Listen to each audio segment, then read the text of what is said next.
Bon, tout le monde a disparu sauf moi, c'est ça?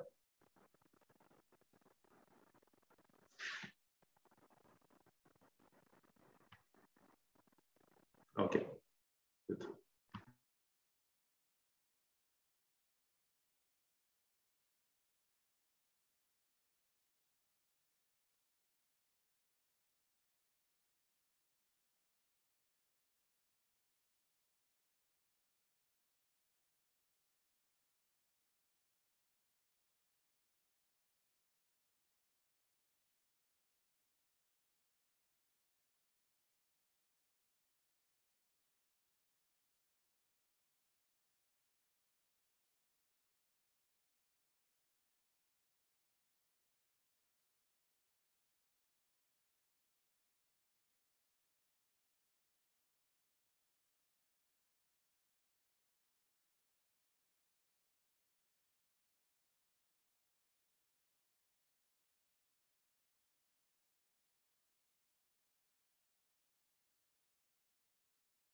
L'expérience e-conférence est juste unique. Honestly, I would recommend e-conferences to any international business seeking opportunities in Africa. It's a very good platform. Vous savez, ce n'est pas tous les jours qu'on a l'occasion de rencontrer tous les acteurs africains de la transformation. J'ai rencontré tous les acteurs clés, que ce soit des gouvernements, des banques, des opérateurs privés et des fintechs 100% africains.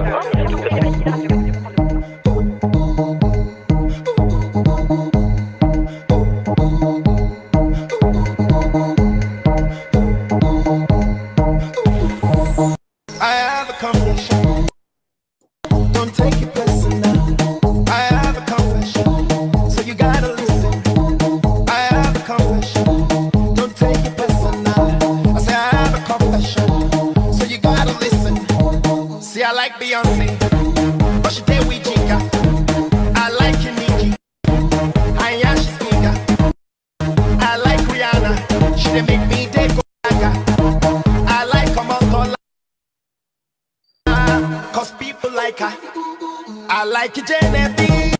I think that she's so sweet. And Nadia Buhari, cause you know the drink I read. It's not about you know. You cannot play me though. I wanna have them all. I know it's wrong, but the truth is that I'm just an Oliver. Oliver trees. Nothing Oliver. Oliver trees. See, I'm just an Oliver.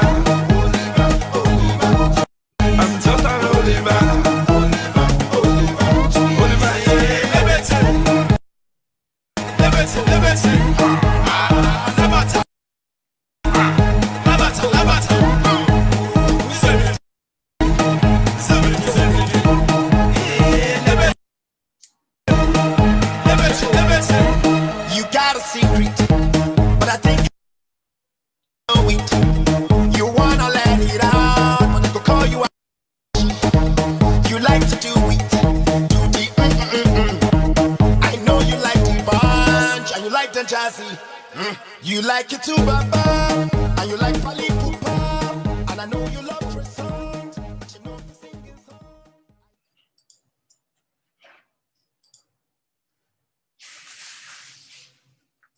Bonjour à toutes et à tous. Merci d'être présents et bienvenue pour cette nouvelle webconférence de Africa Banking Forum Live organisé en partenariat avec Capital Banking Solutions. Pour les personnes qui nous rejoignent pour la première fois, Digital Africa Live est la plateforme de débat en ligne du groupe e-conférence, organisateur de forums B2B en Afrique francophone.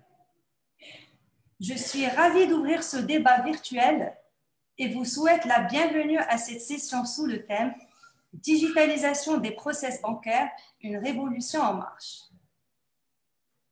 La révolution numérique a eu un impact considérable sur l'ensemble des strates du secteur et des institutions bancaires. La banque traditionnelle se voit obligée aujourd'hui de repenser son mode de fonctionnement et ses services pour répondre aux nouvelles exigences du marché et aux attentes évolutives de la clientèle. Comment réinventer donc les process internes des banques dans un environnement marqué par le tout digital? J'ai le plaisir d'accueillir avec nous aujourd'hui Madame Jacqueline Phoenix-Sanga, Madame Andrea Toshino, Monsieur Dupont-Ebouyi, Monsieur Issouf Nikema, ainsi que Monsieur Achille Mboma, et vous remercie tous d'avoir accepté notre invitation à prendre part à cette table ronde virtuelle afin de partager avec nous votre vision et retour d'expérience. J'invite l'ensemble des participants à interagir avec nos panélistes en posant vos questions sur la rubrique Q&A ou sur la rubrique Converser qui se trouve en bas de la plateforme Zoom. Andrea, je te donne la parole pour animer ce débat qui s'annonce déjà très riche et vous souhaite une excellente webconférence. Merci beaucoup Khadija pour ce mot d'introduction. Bonjour à toutes et à tous. Andrea Toshino, directrice études, prospectives et formation au sein du cabinet Partelia Consulting. Je vous souhaite la bienvenue à cette session Africa Banking Forum Live sur le thème Digitalisation des processus bancaires, une révolution en marche. Comme vous le savez, la transformation numérique est une réalité dans la plupart des secteurs de l'économie et notamment dans le domaine de la finance qui fait l'objet de profondes mutations organisationnelles ou encore stratégiques et ce dans différentes verticales dont les moyens de paiement qui sont un secteur en profonde ébullition, comme vous le savez probablement. Dès lors, il sera intéressant d'analyser dans le cadre de ce webinaire où en est la transformation digitale des processus bancaires en Afrique et surtout quelles sont les pistes d'amélioration qui s'offrent à ce secteur pour évoluer dans le sens de la banque 2.0. Parmi les sujets que nous aurons l'occasion d'évoquer avec l'ensemble des professionnels réunis ce jour, tout d'abord, quel est l'état des lieux de la digitalisation dans le secteur bancaire africain? Quels obstacles et quelles limites subsistent dans ce domaine et surtout comment les contourner? Quelles sont les solutions qui s'offrent au secteur bancaire africain pour aller un petit peu plus loin dans la digitalisation des processus bancaires? Autre interrogation clé, quels sont les moyens dont disposent les entités financières pour digitaliser leurs processus internes? Comme vous le savez, le secteur financier est caractérisé actuellement par une proposition pléthorique de technologies émergentes et autres solutions qui peuvent venir sophistiquer ou doper les infrastructures. Donc, on se penchera sur les solutions qui sont privilégiées par les entités financières de la place. Autre question, à mon sens primordiale, comment est-ce que cette transformation impacte-t-elle les organisations, notamment d'un point de vue opérationnel et RH, c'est-à-dire quelles sont les conséquences, par exemple en termes de recrutement, ou encore comment est-ce que les collaborateurs des entités financières sont intégrés à ce nouveau paradigme, quelles sont les mesures entreprises par les entités financières en termes d'information ou encore de pédagogie. Et enfin, une autre question essentielle, puisque le digital ne va pas sans la sécurité, donc quid des enjeux sécuritaires qui caractérisent finalement cette nouvelle donne au niveau du fonctionnement des entités financières. Donc, si le digital est souvent assimilé à un progrès technologique, il n'en reste pas moins également une source d'interrogation en termes de sécurité et de risque. Donc, nous analysons ce paradigme avec l'ensemble des speakers qui sont présents ce jour. Alors, pour réfléchir et échanger sur toutes ces thématiques, j'ai le plaisir d'être accompagnée d'éminents professionnels du secteur bancaire africain. Honneur aux dames. Donc, je vais tout d'abord vous présenter Madame Jacqueline Phoenix-Sanga, qui est directeure des systèmes d'information de SCB Cameroun. Bonjour et bienvenue, Jacqueline. Bonjour. Merci, Andrea.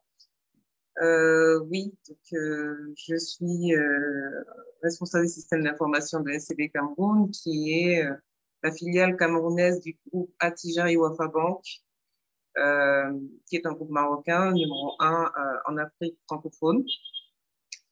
Donc, j'ai le plaisir d'être panéliste pour cette conférence très intéressante. Merci Jacqueline. Autre speaker à être parmi nous aujourd'hui, donc Monsieur Issouf Nikiema, qui est Regional CEO Afrique francophone de l'entité Ecobank. Bonjour et bienvenue. Merci beaucoup, Andrea.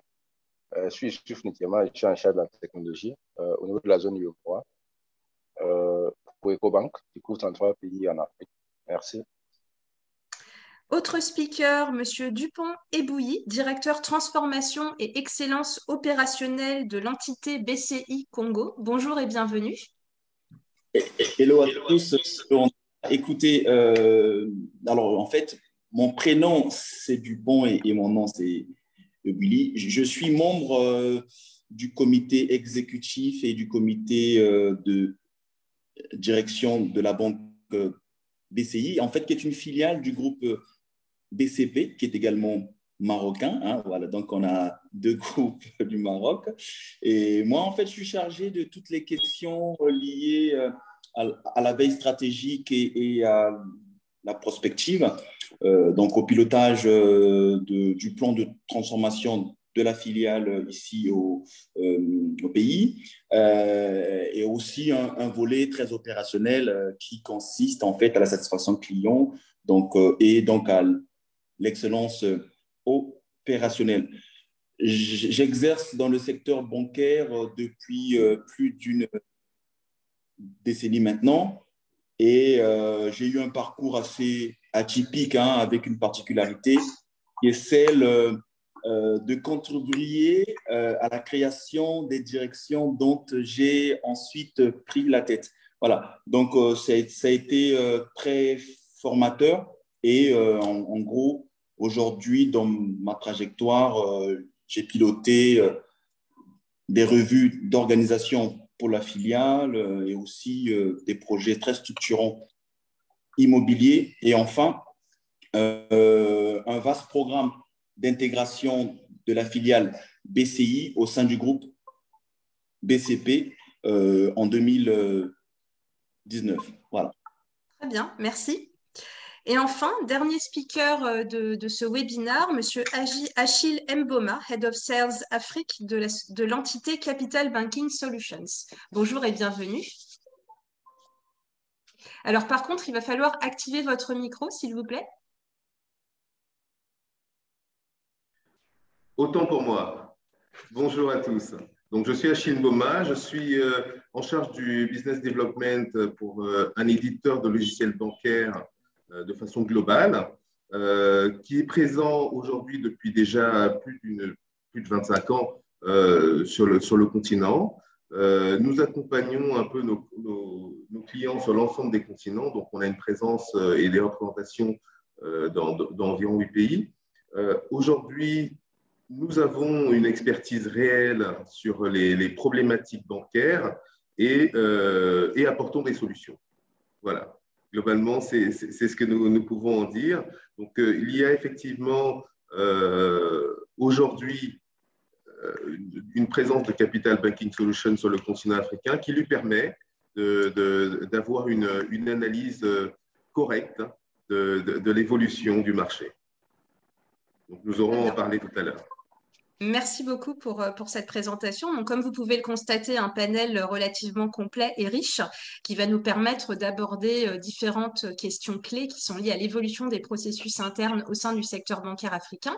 Et avant de démarrer ce débat, une petite précision organisationnelle. Donc, comme Khadija vous l'a mentionné dans son mot d'introduction, vous avez à votre disposition un espace de chat ainsi qu'une interface questions-réponses qui vous permet de vous exprimer pendant toute la durée du débat. Et je constate d'ailleurs que certains d'entre vous ont déjà commencé à poser des questions, donc c'est très bien, vous pouvez continuer et nous consacrerons donc les 30 dernières minutes de ce webinaire à la réponse à vos questions ou éventuelles remarques. Merci à tous.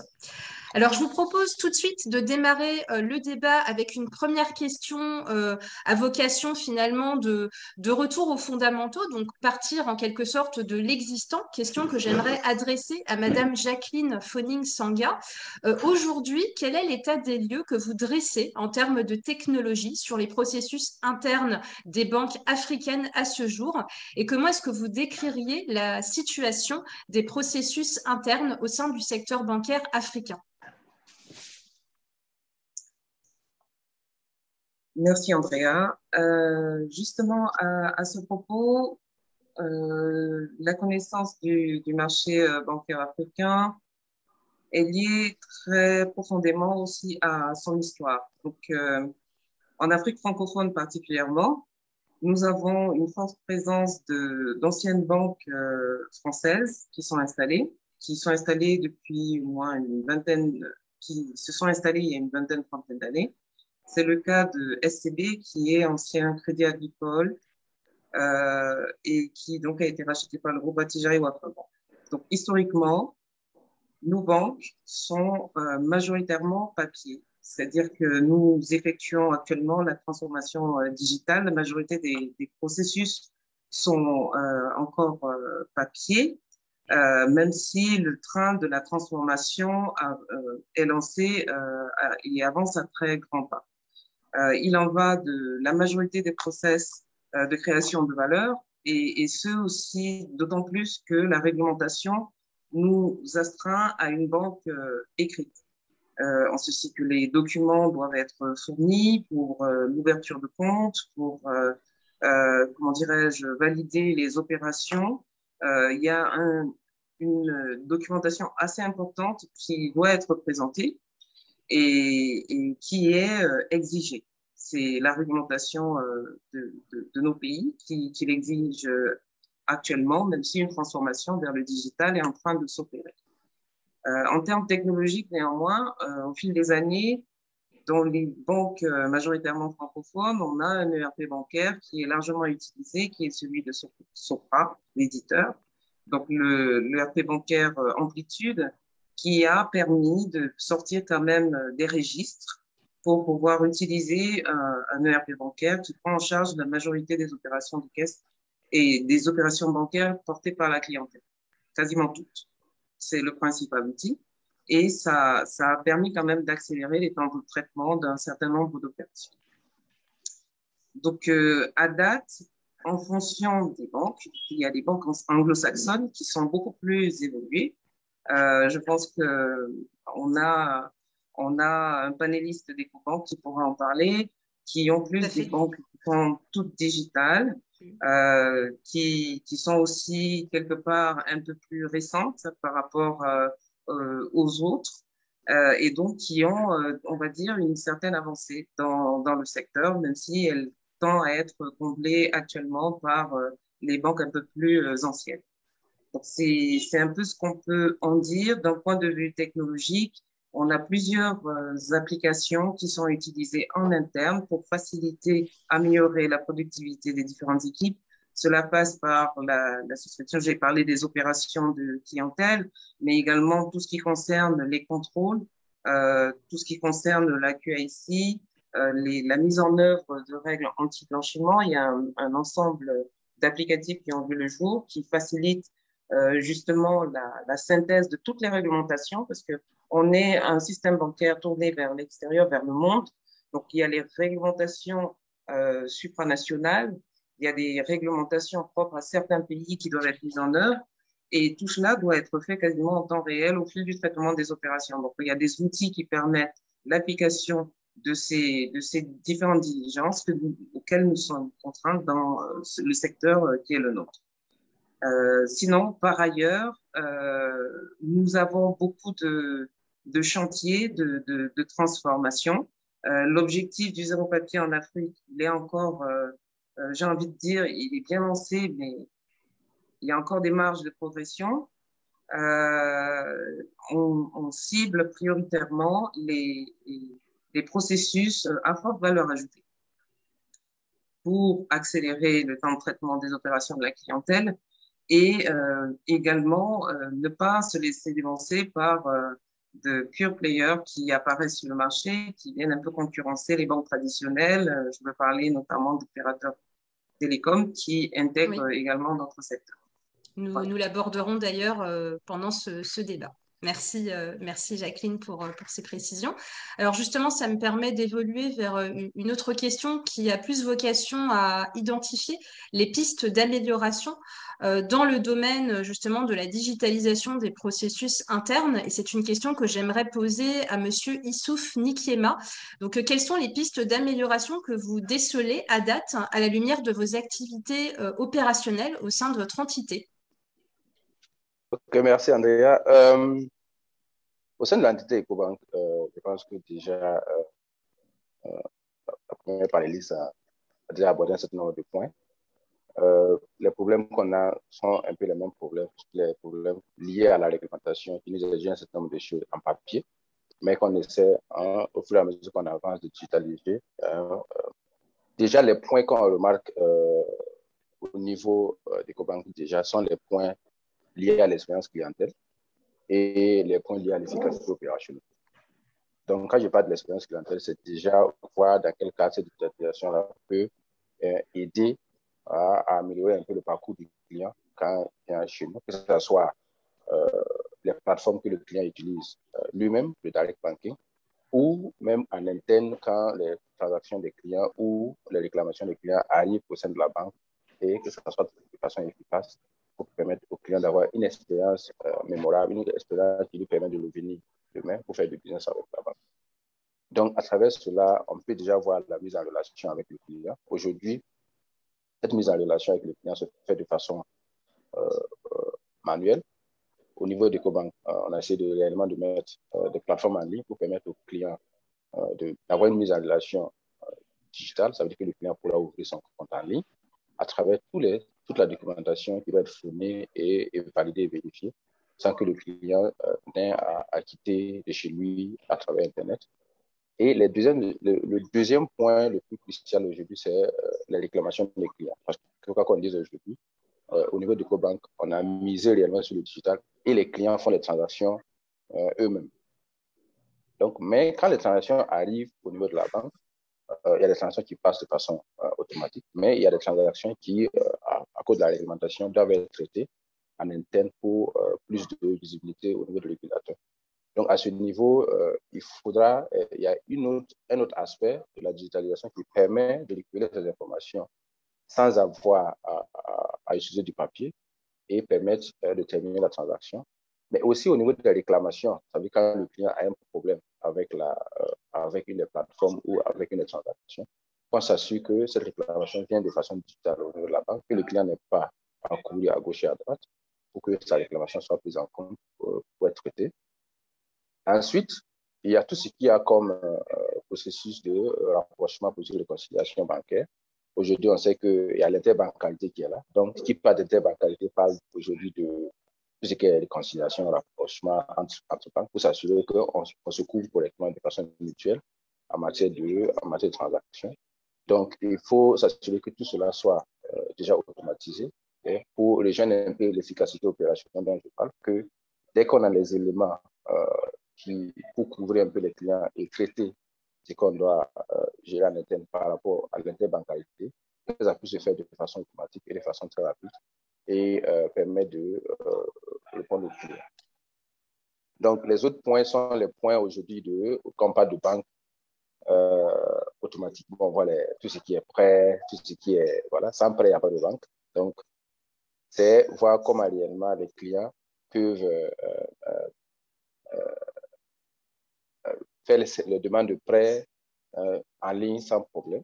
Ça, c'est un des éléments. Et que dès que le client le met, que derrière tout le traitement qui se fait, que ce soit le scoring, que ce soit la vérification de la documentation, tout se fait de façon automatique à travers toutes les technologies qu'on a aujourd'hui, qui est l'intelligence artificielle, qui se fait le scoring de façon automatique et attribuer le montant que le client demande, soit de façon automatique, soit de façon partielle, permettre au client de ne pas avoir à passer par ce manuel.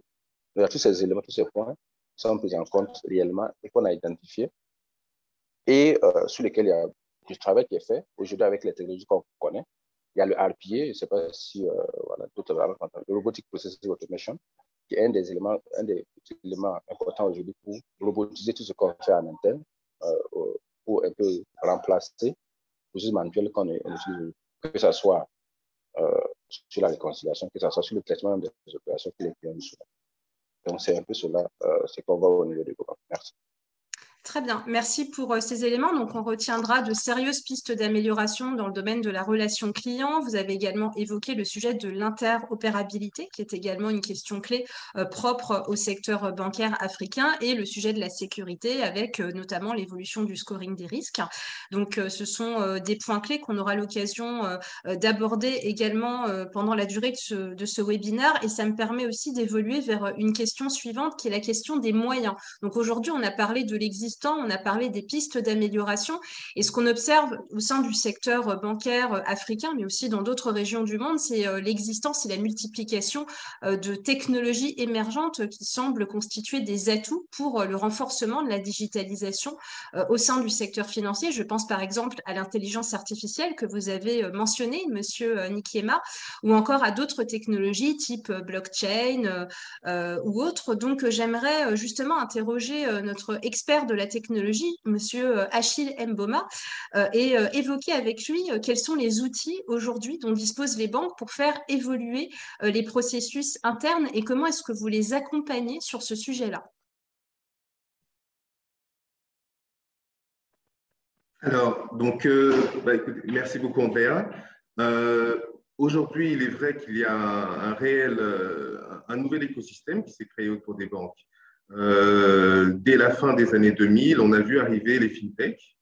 Au départ, la banque en a eu un peu peur parce qu'elle ne connaissait pas forcément l'étendue de ce qui pouvait être apporté là-dessus.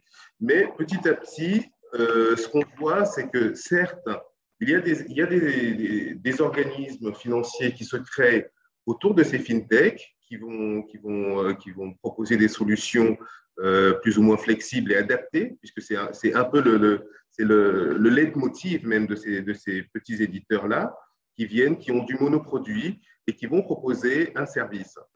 Mais petit à petit, les banques sont en train de s'équiper en associant à leur système d'information des outils fournis par les fintech et donc en les intégrant.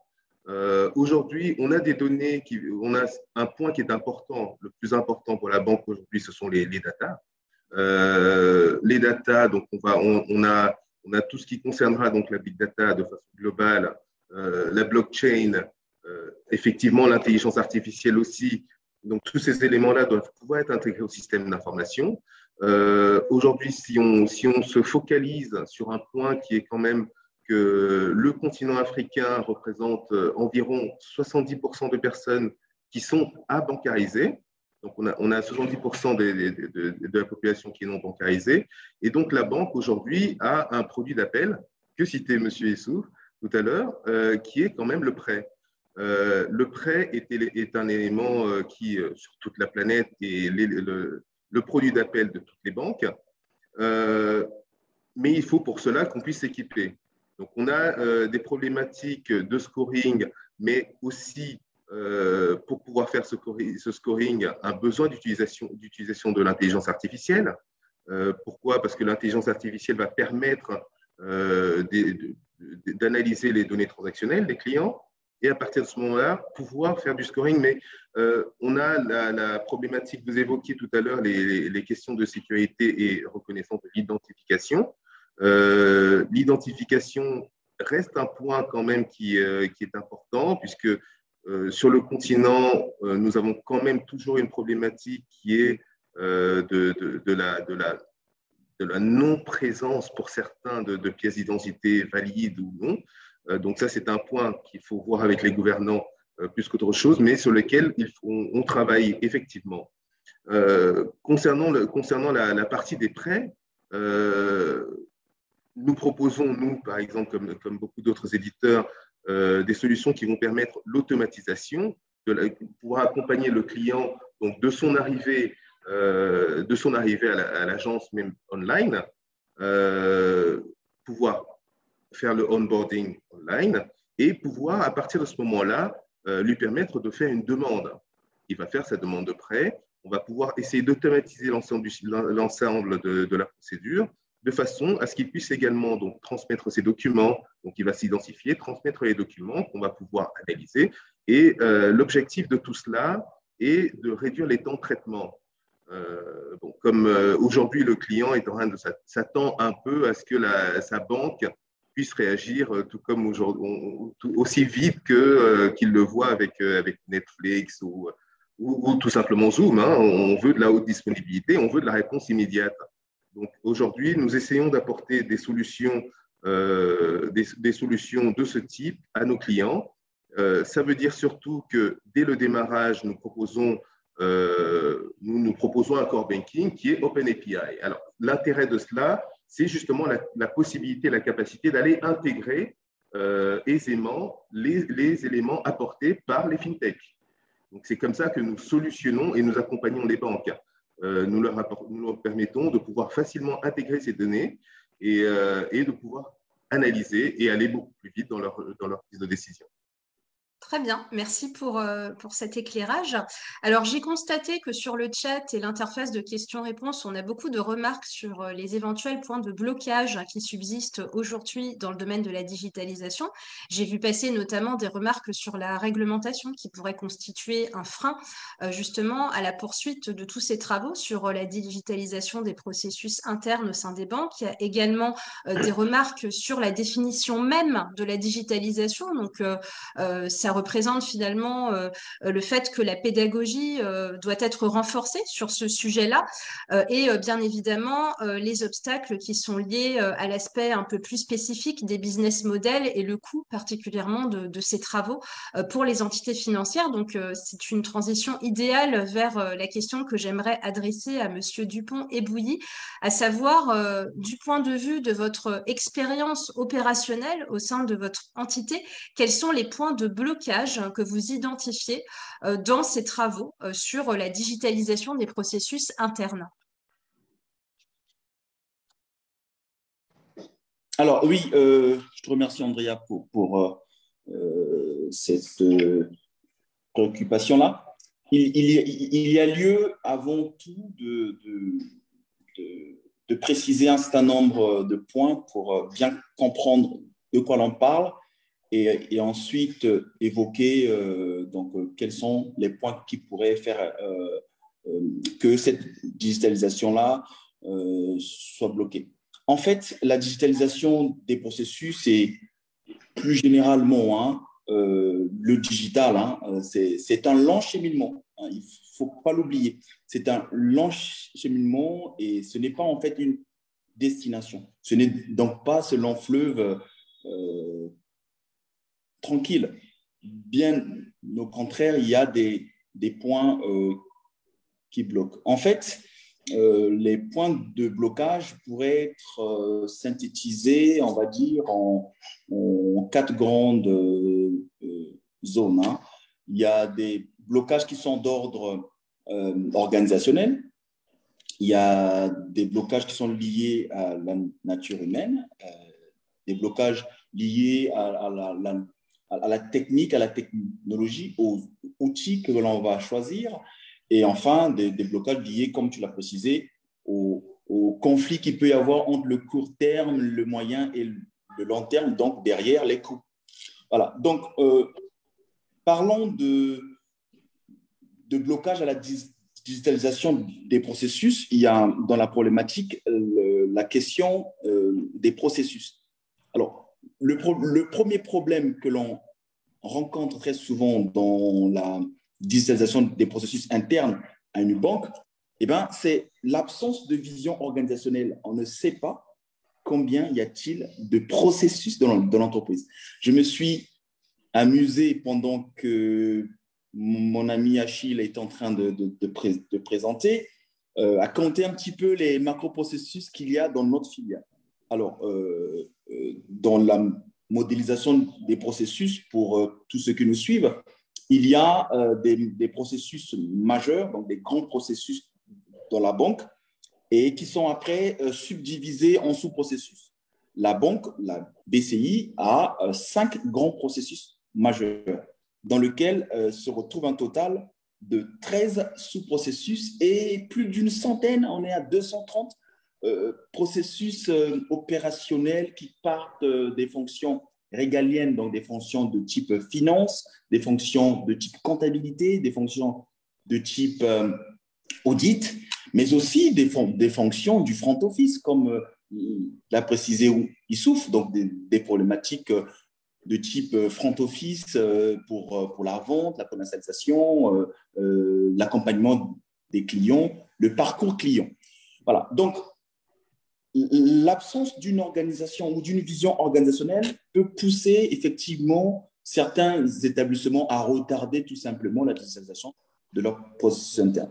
Donc, la faible modélisation des processus de la banque est un obstacle majeur à leur digitalisation. Comment digitaliser ou automatiser les processus qui ne sont pas modélisés? Pour faire simple, digitaliser les processus pour les collègues ou autres amis qui nous suivent, c'est les automatiser. C'est de mettre derrière une sorte de workflow qui va élargir, donc aller à l'extérieur de l'entreprise pour pouvoir collecter un certain nombre d'informations depuis le client.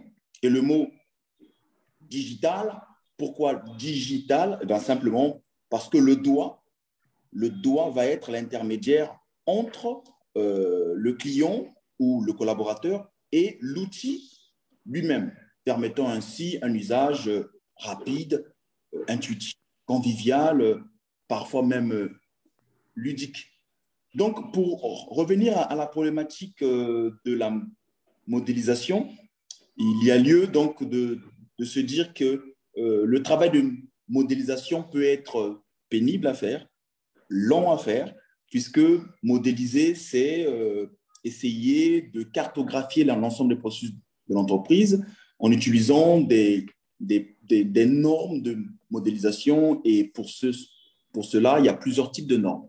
On a, par exemple, la norme UML, très connue des collègues informaticiens.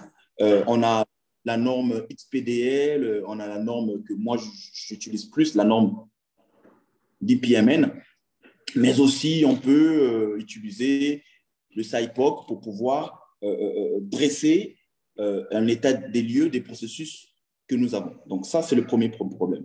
Le second problème, le second obstacle à la digitalisation, de ce qui me paraît de mon expérience, c'est l'absence de la conciliation de la vision moyen et long-termiste avec la vision du court terme. C'est-à-dire que très souvent, le top management va être tenté et encouragé d'ailleurs par les ROI de préférer ou de prioriser des projets qui vont avoir de l'impact immédiat et donc reléguer à plus tard des projets dont l'impact pourrait être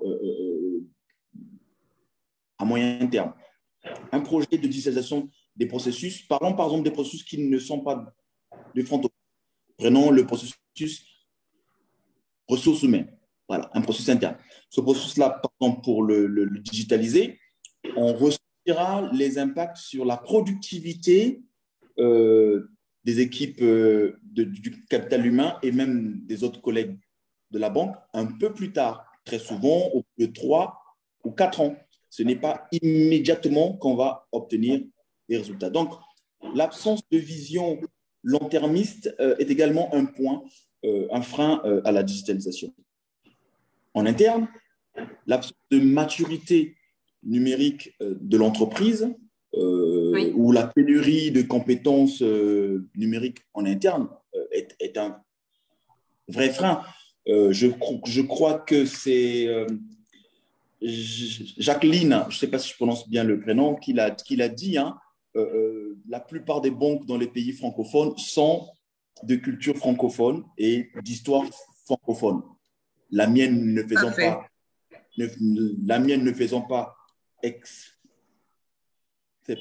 nous sommes nous-mêmes une ancienne filiale du groupe BPCE, Banque Populaire et Caisse d'épargne de France. Donc, on a une culture du papier, une culture du rédactionnel qui peut faire que le numérique ne trouve pas tout à fait sa place. N'oublions pas que les processus bancaires, pour la plupart, sont des processus anciens.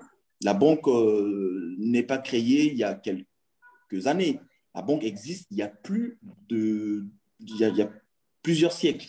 Donc, on a des processus à formaliser aujourd'hui, à digitaliser aujourd'hui, qui sont des processus qui ont plus de 100 ans de fonctionnement. Vous comprenez de changer le mindset des collaborateurs qui sont dans ces processus-là. L'autre point faible… Il y a un point sur la conduite du changement qui est essentiel.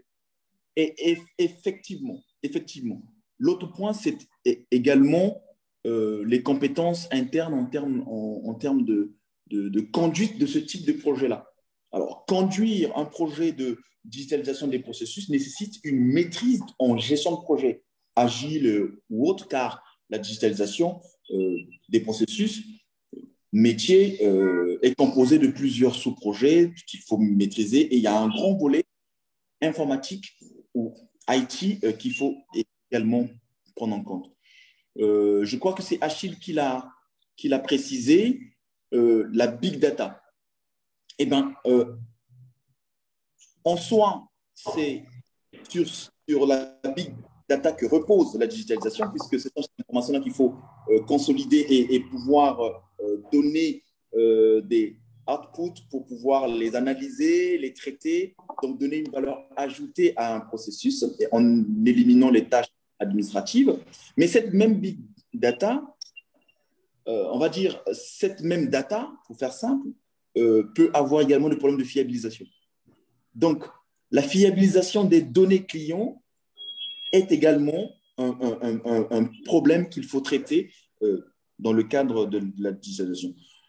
Issouf l'a dit, la réglementation.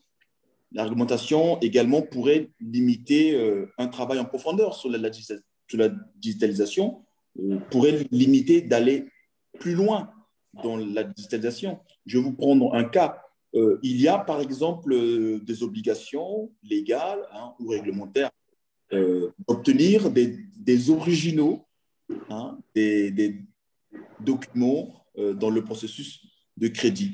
Il y a par exemple dans d'autres processus internes l'obligation d'apposer une signature manuscrite.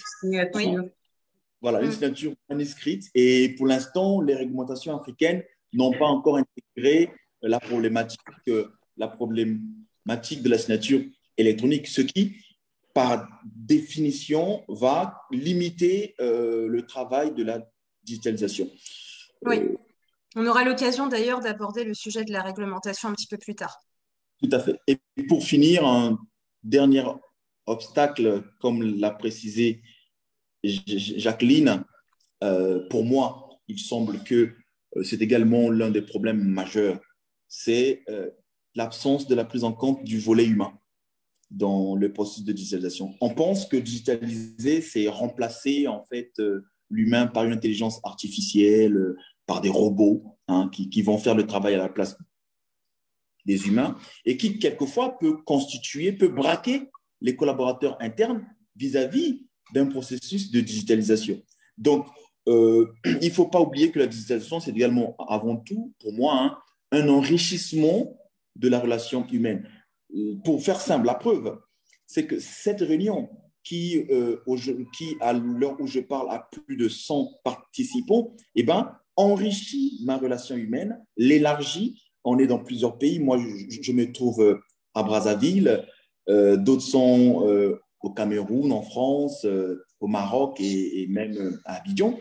Cet enrichissement-là ne doit pas être négligé. Et donc, mettre de côté le facteur humain, me semble, est également être un frein à la digitalisation. D'autres points également sont à prendre en compte, mais vu le format qui nous est également dédié, on ne peut pas les éclater. Je pourrais, par exemple, parler de la prolifération des outils, du bon outil à prendre en compte. Oui, tout à fait.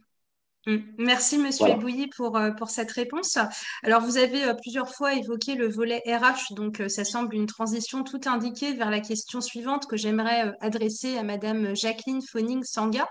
Donc, on s'interroge beaucoup dans différentes régions du monde et aussi en Afrique sur l'impact de la digitalisation des processus internes du côté des ressources humaines. Donc, quels sont les impacts organisationnels finalement de cette transformation?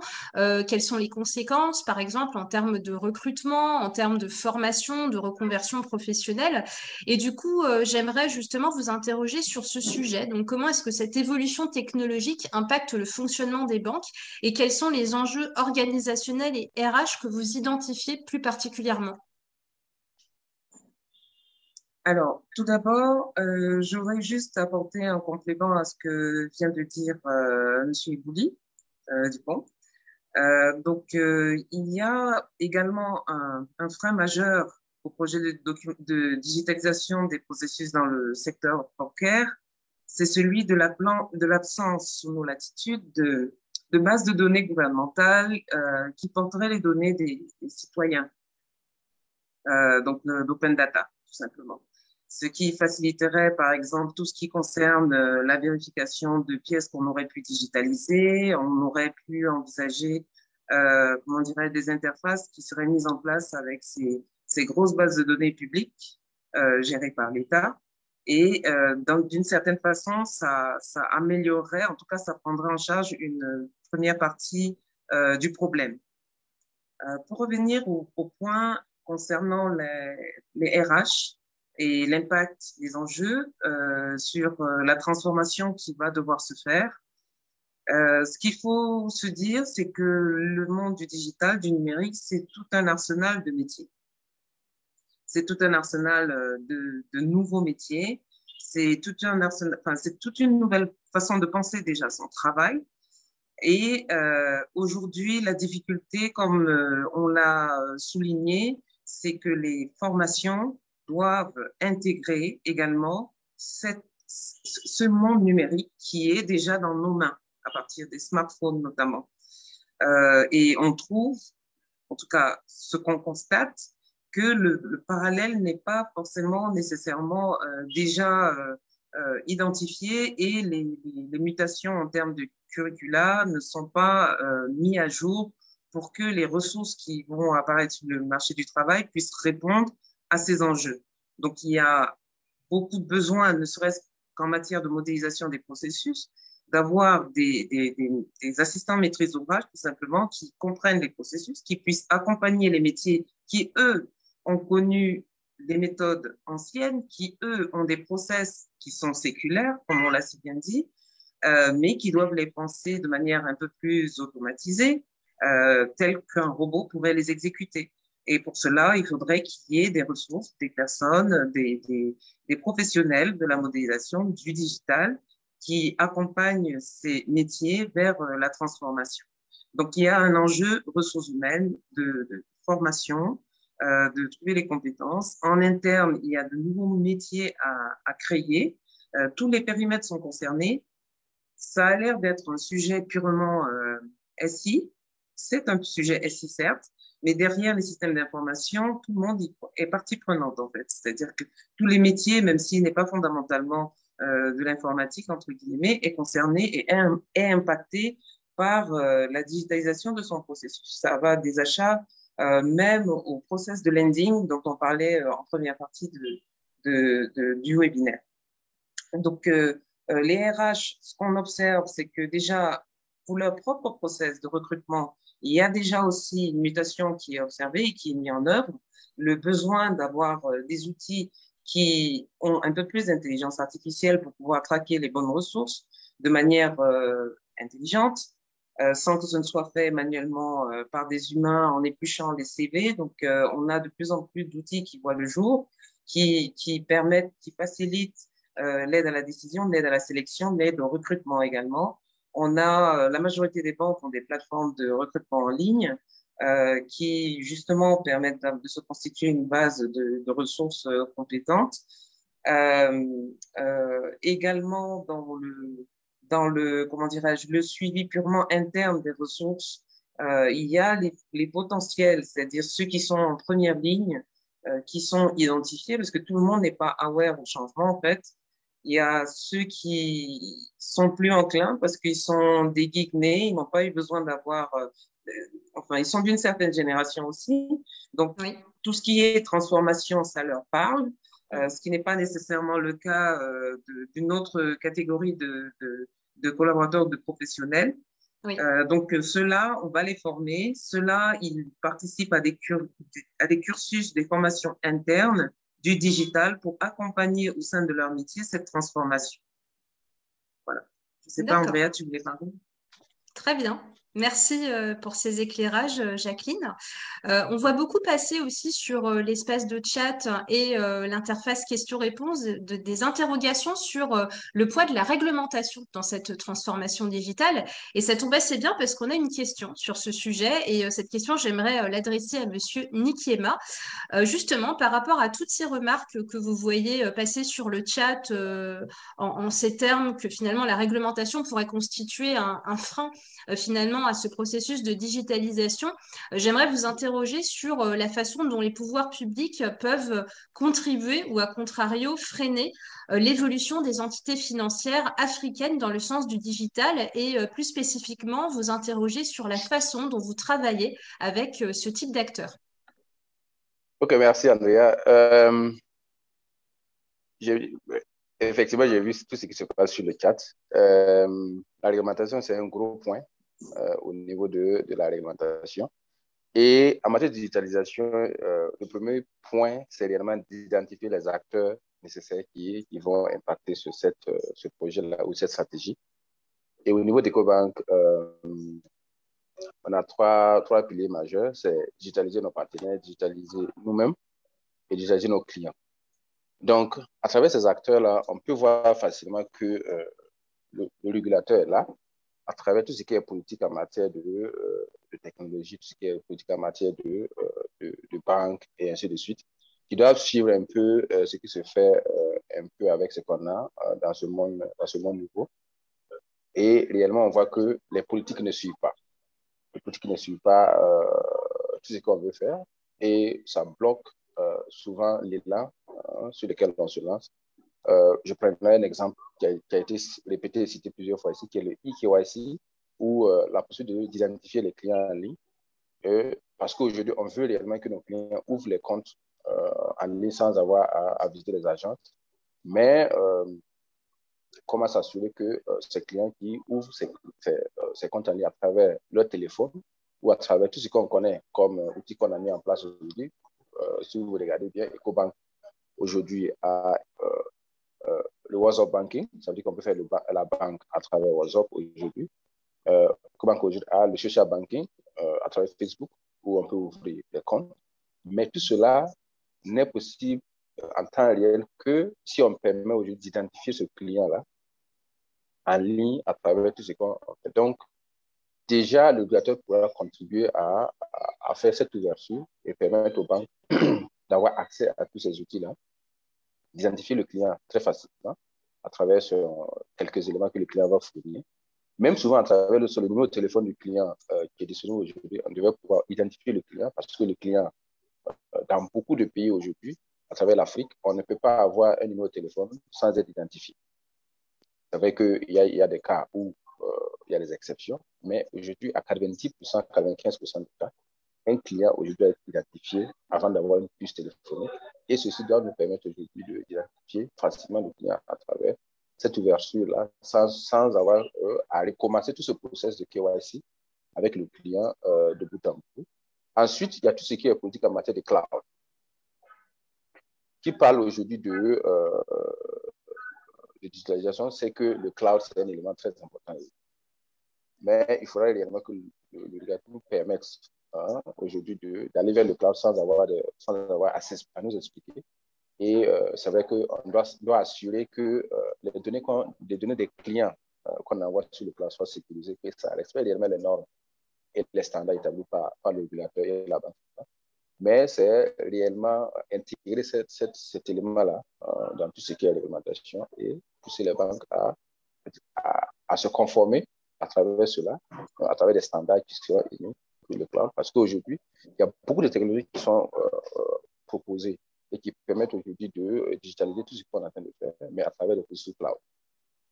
Donc ça, c'est un élément très important sur lequel le régulateur doit mettre ceci. Il y a d'autres services publics comme la possibilité sur le lending.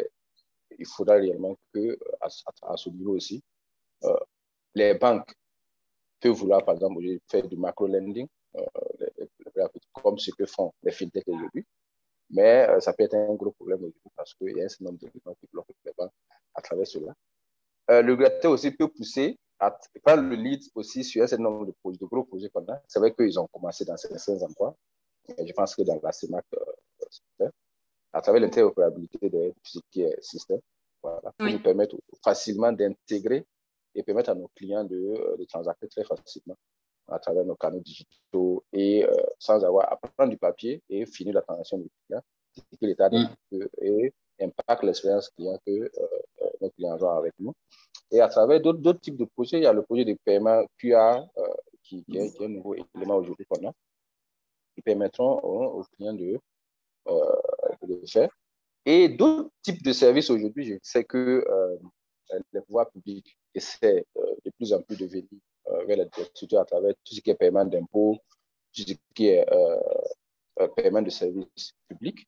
Et, les paiements à l'attention de l'administration publique, en fait. L'administration publique, voilà. Donc, à travers cela, les banques arrivent réellement à s'intégrer à ces services-là et donner la possibilité aux clients d'aller directement sans avoir à passer par le papier et ainsi de suite. Donc, tout ça sont des éléments importants aujourd'hui qui permettront, si le régulateur réellement pousse réellement derrière ces éléments-là pour faciliter la tâche de ce qu'on est en train de faire aujourd'hui en matière d'utilisation et d'automatisation de tous nos process internes et externes, que ce soit nos partenaires, que ce soit nos clients, que ce soit nous-mêmes à travers tout ce qu'on fait. Merci.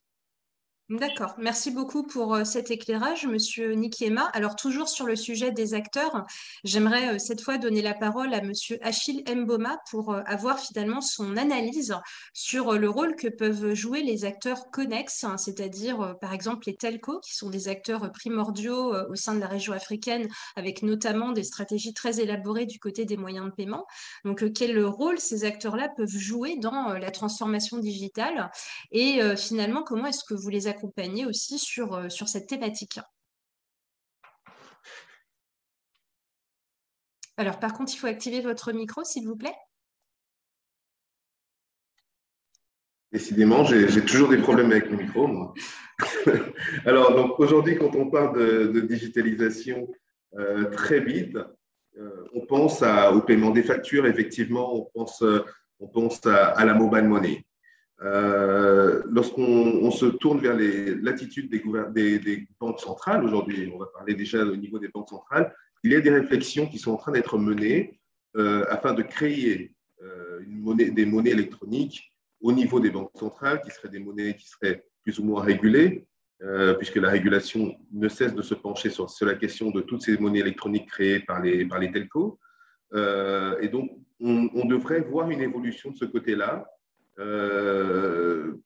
Mais je pense que c'est quelque chose qui va arriver en prenant son temps, de façon à ce que ce soit solide. Cela étant, les telcos ne cessent de grandir et de s'étendre. Il faut savoir que d'ici 2025, il y aura plus de 70% de la population africaine qui sera équipée en téléphone mobile, qu'on va petit à petit voir disparaître le SMS banking en soi, pour voir beaucoup plus de mobile money, de mobile banking apparaître. Petit à petit, on va quand même se retrouver confronté à une problématique qui est récurrente, de laquelle on ne cesse de parler. Les gouvernants en parlent beaucoup, mais ça semble évoluer très, très lentement. C'est l'investissement qui devrait être fait tant par les gouvernements que par les telcos sur la partie infrastructure. Parce qu'aujourd'hui, l'Afrique reste quand même assez peu équipé de ce côté-là. Au niveau des infrastructures, nous avons quand même toujours de fortes faiblesses. Il va falloir petit à petit faire évoluer ce point-là de telle sorte à permettre aux banques et aux telcos, puisque finalement on ne va pas les opposer, petit à petit, et elles vont travailler ensemble, elles vont se retrouver, on va voir apparaître une forme de concentration où les telcos vont venir se reposer, comme on le voit avec les GAFA. Les GAFAM aujourd'hui se reposent sur Visa et autres. Lorsqu'on va avoir Facebook qui va créer sa banque, ils vont se reposer sur Visa en réalité. Et ce qui se passe aussi parallèlement avec les telcos, petit à petit, je pense que tout le monde a déjà eu la possibilité de voir les cartes bancaires faites par les différents opérateurs. Donc, ils reviennent et se lient en réalité, avec les banques. Donc, ces banques vont pouvoir se servir de ce réseau. Il va petit à petit y avoir, à mon sens, un rapprochement. Nous allons pouvoir accompagner ce changement parce que au niveau des banques, nous proposons donc des solutions qui sont Open API, donc qui vont pouvoir venir intégrer les données au niveau de la banque, les données venant des telcos au niveau des banques. J'ai déjà évoqué lors d'un échange une fois justement la possibilité pour la banque, puisqu'on parle d'inclusion financière, de pouvoir, en ayant eu un opérateur mobile lambda qui donc permet l'utilisation de la mobile money, on a le wallet qui se crée également, puisque le wallet il existe un peu partout sur le continent et on est obligé d'en avoir un lorsqu'on est sur un opérateur telco. Et on peut sûrement, à partir de ce moment-là, venir intégrer cette donnée au niveau de la banque en réalité, qui va elle, représenter l'institution physique. Donc, venir, à partir de ce moment-là, créer un compte bancaire au sein de la banque. On a aujourd'hui un opérateur telco, par exemple, qui a décidé d'aller vers cela tout seul et créer sa banque. Oui. Je ne vais pas la citer parce que vous le connaissez tous. Qui a créé sa banque, mais c'est le principe en réalité vers lequel les banques vont aller avec ces opérateurs telco. Je pense que c'est plus dans ce sens-là qu'on va aller et il est important, à partir de ce moment-là, pour nous, éditeurs de logiciels bancaires, de fournir des solutions qui soient, je ne cesse de le répéter, qu'elles soient Open API, parce que ça va être un peu le nerf de la guerre maintenant, pouvoir aller intégrer tout ce qui va venir des fintechs, sachant que les telcos se reposent justement sur ces fintechs, de façon à pouvoir intégrer les données et pouvoir répondre au marché. Voilà. Donc, on est vraiment dans une logique collaborative et plurielle dans cette évolution. Merci, Monsieur Mboma, pour cet éclairage. Et du coup, comme on parle de logique collaborative, donc on en a parlé à titre, entre guillemets, externe, donc entre acteurs, banques, telco ou encore administration publique, j'aimerais qu'on parle de cette logique collaborative en interne, puisqu'on a évoqué un petit peu plus tôt le volet RH. Et sur ce point, j'aimerais revenir sur un point que Jacqueline a évoqué tout à l'heure au niveau de la difficulté finalement de matérialiser cette transformation digitale au sein des équipes avec une certaine hétérogénéité, avec des collaborateurs très appétents au digital et d'autres peut-être un peu plus éloignés de ces évolutions. Et si on ajoute à cela l'existence aussi d'une certaine forme d'électronisme du côté de certains segments de population, ça ne fait que renforcer la difficulté. Et du coup, c'est une question que j'aimerais adresser à Monsieur Dupont-Ebouilly. J'aimerais savoir justement qu'est-ce qui est fait au sein des entités financières pour intégrer les collaborateurs de l'entreprise à cette transformation digitale et plus spécifiquement, quels sont les travaux que vous effectuez ou même que vous souhaiteriez recommander en termes d'accompagnement et de pédagogie à ce niveau très interne RH. Alors, la question est pertinente et très large. Donc, je vais essayer de répondre qu'à une partie pour pouvoir être précis. En fait, dans tout projet d'entreprise et la digitalisation des processus internes est un projet de l'entreprise, il y a lieu donc d'impliquer bien amont les collaborateurs depuis la phase de l'expression de besoins et pour les banques qui n'ont pas toute la formalisation de leur processus, depuis donc la phase de formalisation. Donc, l'un des facteurs clés de réussite d'une digitalisation est de s'assurer d'une implication réelle des collaborateurs en procédant tout d'abord, pour moi, il semble qu'il faut identifier les bons correspondants dans chaque entité qui va être dans les processus vont être digitalisés. Il faut identifier ceux qui n'ont pas cette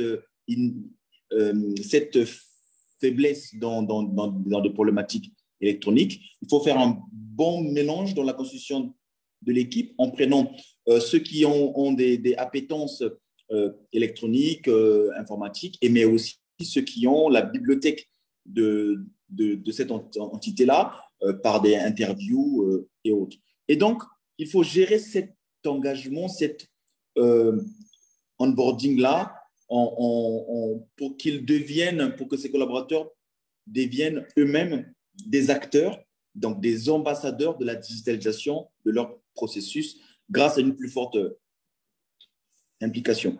Alors, le terme le plus connu, enfin le terme qui englobe tout ce que je viens de dire, c'est le change management, qui donc est très important et couvre pour moi à peu près 3 grands secteurs. Il y a le forming, tout ce qui va être pérennisation, formalisation, la rédaction des guides utilisateurs, des vidéos, donc la partie formalisation, pérennisation. Il va y avoir un deuxième volet très important, c'est le learning, donc la formation et la sensibilisation des collaborateurs à chaque phase du processus de digitalisation et même après. Et enfin, la communication. Voilà. La communication qui permettra donc de suivre l'évolution dans le temps et même de gérer dans le temps l'autonomisation dans l'utilisation des outils digitaux et leur appropriation. Alors, concrètement, quels sont les outils que nous mettons en place? Eh bien, c'est par exemple, nous créons ce qu'on appelle une newsletter pour la partie communication qui informe effectivement l'ensemble des collaborateurs, ceux qui sont impliqués dans le processus projet. Eux, ils ont une communication intense, donc c'est une comitologie qui est en place. Mais pour tout le reste, qui pourrait voir cela de loin, et donc pour eux, il y a une newsletter. Il y a aussi la mise à disposition des capsules vidéo qui expliquent facilement comment on utilise telle ou telle application. Des tutoriels, en fait, c'est bien ça? Des tutoriels, effectivement, ou pour ceux qui sont plus anciens, des clips, des clips vidéo. Alors, on a aussi l'organisation et la participation aux événements digitaux ou aux événements data pour pouvoir promouvoir ces outils-là. Alors, à ces événements-là, il y a les collaborateurs, effectivement, mais on peut aussi inviter des clients, pourquoi pas, à travers ce qu'on appelle les afterworks. Alors, on a aussi la mesure du NPS, ou on va dire de la satisfaction des clients internes et même externes dans l'utilisation des outils digitaux mis à leur disposition. Eh bien, cela suppose qu'on définisse des indicateurs simples, d'accord, qui vont être ensuite suivis dans le temps. Donc, j'ai aussi parlé des sessions de formation, mais on peut aussi inclure dans ces sessions de formation-là des démos live qui, à chaque fois qu'on a un nouveau sprint qui est finalisé, eh ben, présenter les nouvelles fonctionnalités aux clients internes. Quand je dis clients internes, je pense aux collaborateurs. C'est vrai que le degré de résistance au changement varie selon qu'on est en face, je le remarque très facilement, hein, selon qu'on est en face d'un public plutôt jeune, plutôt commercial ou de l'équipe informatique, ça se passe plutôt vite. Et ce n'est pas la même chose quand on est en face d'une équipe plutôt financière. Les créateurs des entités de finance sont souvent, par définition, plus rigides. C'est peut-être lié au job qu'ils font, mais ils sont un peu plus rigides. Et pour eux, il faut avoir un peu plus de méthode. Ils aiment bien que dans le support de présentation, qu'il y ait plus de détails et qu'ils voient l'impact que cela apporte dans leur travail tous les jours. Alors, il y a tout type de notes d'information que nous faisons. On a une note que nous avons appelée le cocorico. C'est très simple, c'est court. C'est-à-dire que quand on déploie une fonctionnalité ou qu'on a créé un tout nouvel outil, même le plus petit des outils fait l'objet d'un cocorico. Donc, c'est une annonce sur 2-3 lignes que l'on pousse sur les réseaux, que l'on pousse par mailing, par SMS aussi, hein, autant que faire ce peu. On envoie, puissions avoir cette information-là. Alors, un facteur, je vais finir aussi par là, un facteur est important à prendre en compte dans l'onboarding des collaborateurs et je pense qu'on ne le dit pas suffisamment. Il faut avoir dans l'approche de l'ingénierie pédagogique à déployer, il faut avoir également toute la partie prise en compte du facteur culturel. Le facteur culturel est très souvent négligé quand il faut conduire la transformation du mindset des collaborateurs. On pense que ce qui fonctionnera à Abidjan ou en France ou au Cameroun va fonctionner de façon plug and play à Brazzaville et que ça fonctionnera de la même façon sur toutes les couches. Il y a un travail de diagnostic culturel qu'il faut faire, d'accord ? Nous, on l'a fait, donc un travail de diagnostic culturel qui prend en compte les spécificités de la culture pour une meilleure adaptation de l'accompagnement à faire. Voilà. Donc, c'est pour faire court, hein, je pense que ce sont là les pistes, tant en termes de change management qu'il y a à mettre en place, mais aussi en termes d'accompagnement pédagogique. Très bien, merci pour le développement et les exemples que vous avez cités. Je vois que vous avez une approche très pragmatique sur ce sujet-là. Donc, ça répond parfaitement à la question. Merci beaucoup. Alors, il y a un sujet qu'on n'a pas encore évoqué sur le thème de la transformation digitale et c'est pourtant, à mon sens, un des sujets phares, c'est le sujet de la sécurité.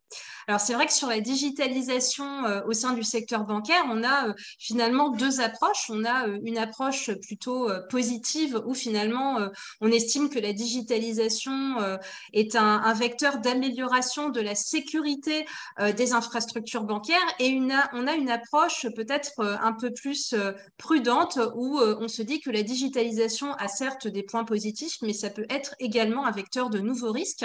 Et sur ce point, j'aimerais interroger Madame Jacqueline Fonning-Sanga sur son analyse sur les enjeux sécuritaires qui découlent de la transformation digitale des processus internes au sein des banques africaines. Et justement, comment est-ce que vous appréhendez ce sujet-là au sein de votre entité ? Alors, ce qu'il faut se dire, c'est qu'avec la digitalisation des processus, on va atteindre un très haut degré de collaboration et d'innovation qui vont nécessiter des machines qui diminuent la visibilité sur l'infrastructure. Parce que plus on digitalise, plus on s'ouvre à l'extérieur, on multiplie les canaux de connexion, d'interaction avec le système d'information bancaire, plus il va nécessiter de technologies qui vont permettre de gérer et de contrôler tous les flux de données, tous les échanges également. Donc, il faudrait des infrastructures de type SIEM qui permettent de faire des alertes temps réel, et c'est ce que nous avons en cours de déploiement actuellement, afin d'adresser justement toutes les vulnérabilités auxquelles s'expose notre système d'information et nos infrastructures. Ce qu'il faut se dire, c'est que quand on donne la possibilité à nos clients de pouvoir interagir avec notre SI à partir d'un smartphone, d'une tablette ou autre, d'un site Internet, c'est autant de possibilités ouvertes donc on multiplie en fait par rapport à la situation antérieure les failles de vulnérabilité possibles. Par ailleurs, il y a également un point essentiel sur l'usurpation d'identité. C'est-à-dire que dans le domaine financier, l'identification de notre clientèle est très, très importante pour s'assurer que c'est bien lui qui passe les ordres, c'est lui qui demande que les opérations soient effectuées afin d'éviter les risques de fraude. Donc, on a toujours et encore démultiplié des tentatives de phishing, des tentatives d'usurpation d'identité pour pouvoir agir pour le compte d'un client, d'un tiers. Et cela, ce sont tous les enjeux auxquels nous devons faire face à partir du moment où nous exposons via des API ou des applications mobiles la possibilité à nos clients de pouvoir effectuer leurs opérations financières tout simplement. Donc, il y a de ce point de vue-là un besoin de contribuer sur le forum questions-réponses. Les gouvernements, en tout cas en Afrique centrale, poussent à la digitalisation des processus. La pandémie actuelle également encourage fortement cette digitalisation, justement pour limiter les contacts au sein des banques. Et donc, c'est vraiment à marche forcée, il faut le dire, mais c'est vraiment en marche. Il y a un ensemble de transactions qui désormais ne sont faites que par voie digitale et plus papier, notamment avec la Banque centrale. Vous pourrez aller sur le site de la Banque centrale des États de l'Afrique centrale, vous pourrez vous en enquérir. Bien évidemment, ceci ne pourra pas se faire du jour au lendemain. C'est un processus qui va prendre son temps. Certaines actions sont visibles à court terme. En tout cas, nous qui sommes dans le secteur bancaire, il y a des pas qui ont été franchis, qu'on aurait mis des dizaines d'années, mais avec la pandémie, qui ont été accélérés. Je le dis vraiment, mais vraiment accélérés. Oui. C'est au moins un des avantages, on va dire, sur le secteur. Cette pandémie a forcé le monde bancaire, qui n'est pas celui qui change le plus rapidement, à se moderniser et à se transformer. Donc, la sécurité, pour revenir là-dessus, elle impacte tous les maillons des transactions, de la transaction, et elle ne touche pas uniquement les banques en interne, mais également les échanges avec les partenaires extérieurs, et il en va de la sécurité du patrimoine qui nous est confié, des fonds qui nous sont confiés. Donc, ça nécessite aussi qu'en interne, on puisse se doter des compétences qui vont garantir que ces chantiers seront les plus sécures, parce que ce n'est pas le tout de mettre en place une application. Si demain, c'est elle qui défraie l'actualité pour une fraude d'ampleur inimaginée, parce que dans le monde financier, vous le savez, ce n'est jamais de petites fraudes, ce sont des fraudes massives. Donc, nous prenons le temps, nous faisons les tests, nous faisons les audits, et nous nous assurons que ce qui est ouvert à la clientèle garantit vraiment notre activité et notre pérennité également. D'accord, très bien. Merci beaucoup pour cet éclairage. Je voulais faire, si tu permets, Andrea, un tout petit partage en termes de sécurité. Alors, nous, dans les projets de digitalisation et plus globalement, dans tout projet lié aux offres digitales, on associe bien amont deux fonctions essentielles. Donc, la fonction RSSI de la filiale et celle du groupe. C'est obligatoire. Obligatoire dès les premières phases. C'est réglementaire. Et la conformité. Parce que avec les réglementations RGPD et autres, il y a lieu de s'assurer aussi de la conformité du niveau des informations qui vont être traitées par ces applications-là ou par ces processus-là. Voilà, donc c'est ce que je voulais aussi partager avec vous. Merci. Très bien, merci beaucoup pour ce complément. Alors, avant de laisser la parole à nos participants pour les questions et remarques qui ont circulé sur le chat et l'interface de questions-réponses, j'aimerais qu'on aborde un sujet peut-être un petit peu plus prospectif. Alors, vous avez évoqué plusieurs pistes d'amélioration pour l'avenir, donc notamment le sujet de la data, et il y a aussi une grosse évolution structurelle qui mobilise à l'échelle internationale la plupart des entités financières, à savoir l'avènement de l'open banking et peut-être à plus long terme l'avènement de l'open finance, sujet sur lequel on travaille déjà au sein du continent européen. Et du coup, j'aimerais avoir un petit peu votre regard sur les prochaines tendances que vous anticipez dans le domaine de la transformation digitale des processus internes au sein des banques africaines. S'il y a 2-3 axes de développement à anticiper dans les 3 à 5 ans, quels seraient-ils? Donc, question qui est ouverte à l'ensemble des speakers. Donc, je vous laisse vous manifester si vous avez des choses à partager. Est-ce que quelqu'un souhaite s'exprimer sur ce sujet? Oui, Monsieur Nikiema, allez-y. Merci, Andrea. Les grosses tendances, je pense qu'il y a certaines sur lesquelles on a déjà commencé à aborder, nous, surtout au niveau des cobanques, qui est déjà l'open banking. Je sais que ça brûle beaucoup dans le chat par rapport à l'open banking. Oui. C'est réellement un élément très important pour maintenant et pour le futur. Parce que, quoi qu'on dise, on ne peut pas aller à l'inclusion financière seule et en allant disperser. C'est dans la collaboration qu'on doit pouvoir le faire. Et pour le faire, il faut réellement que chacun s'ouvre pour qu'on puisse s'intégrer.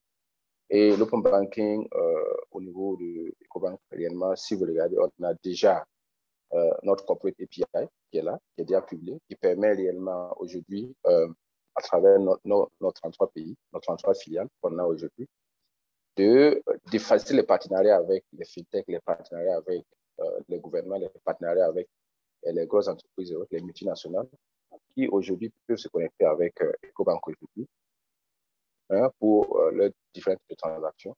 On a des partenariats avec des fintechs aujourd'hui qui utilisent nos produits et ils offrent cela à leur clientèle. Et ça, c'est à travers l'open banking qu'on a commencé.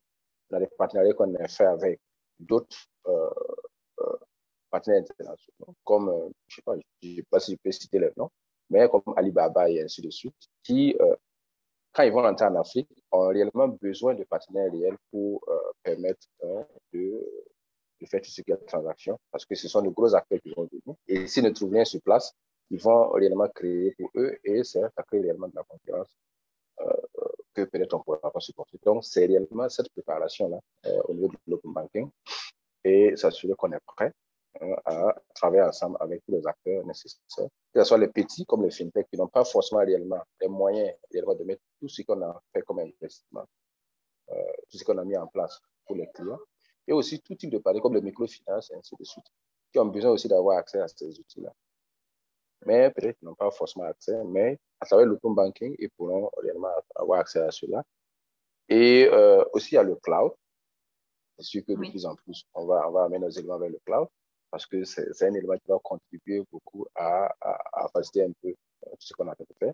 Ensuite, il y a tout ce qui est AI, à travers le RPA qu'on a, l'automatisation de tout ce qu'on va faire comme processus, et qui a déjà commencé dans nos instituts, mais qui va se poursuivre, parce que c'est pas un long feu tranquille comme M. Dupont l'a dit.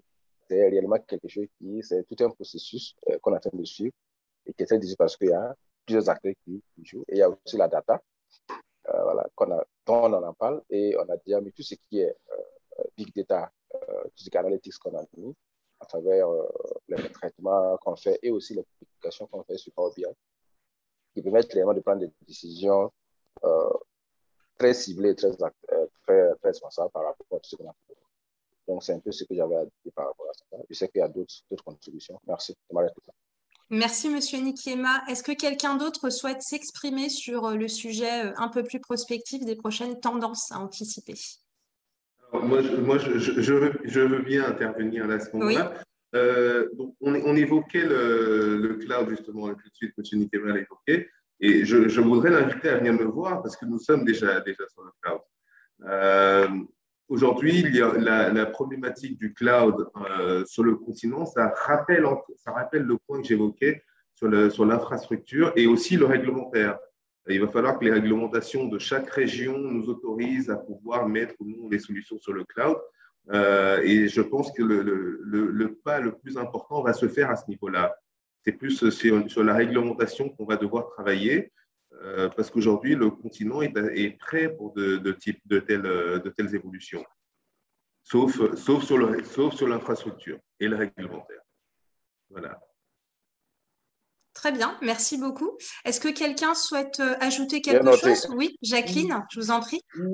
Oui, justement, juste pour compléter ce que mes copanélistes ont précisé, je pense que les tendances vont être vraiment celles d'une montée en puissance de l'intelligence artificielle, aussi bien dans le ciblage marketing que dans comment dirais-je, la meilleure connaissance de notre clientèle, qui en effet n'est pas très fortement bancarisée.